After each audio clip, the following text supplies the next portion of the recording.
huyu mtu in 3 years, unajua nasikia akisema ati mtu angaliwe track record yake. Mwai Kibaki alichaguliwa 2002, akatutengenezea free primary education. Uhuru Kenyatta akakuja 2013, day secondary school ikakuwa ni free. In 3 years Ruto ameharibu hiyo yote. Tunaongea leo pesa ya capitation ya last year mashule haikupata.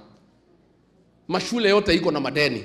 Maprincipal wamesima simu kwa sababu ya kusumbuliwa na suppliers. Tunaenda hii January hakuna pesa ya capitation. Minister anasema iko, Kasongo anasema iko. Kama hajapeana ya last year, ni mwaka huu atapeana. Tena hii ni serikali confused. Ile watoto wamemaliza grade 9.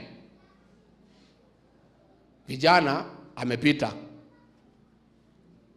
anakuwa admitted shule ya day, yeye anatoka hapa Kiambu, anawekwa day school Kericho.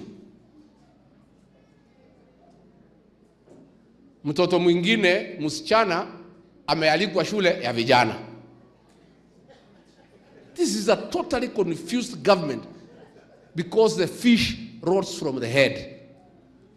Huyu Kasongo is a confused person kwa sababu hakuna kazi anafanya. Kazi yake ni kufanya deals na kutafuta pesa.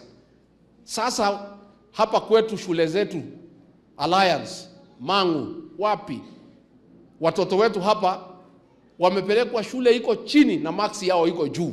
Watu wengine wameletwa kwa mashule zetu hapa. There is total confusion kwa mambo ya shule. Parents do not know what to do. Alafu Kasongo anasema ati anataka kutupeleka Singapore. Sasa wewe Kasongo, kabla utupeleke Singapore, si ulipe pesa ya shule? Kabla utupeleke Singapore, si ulipe pending bills?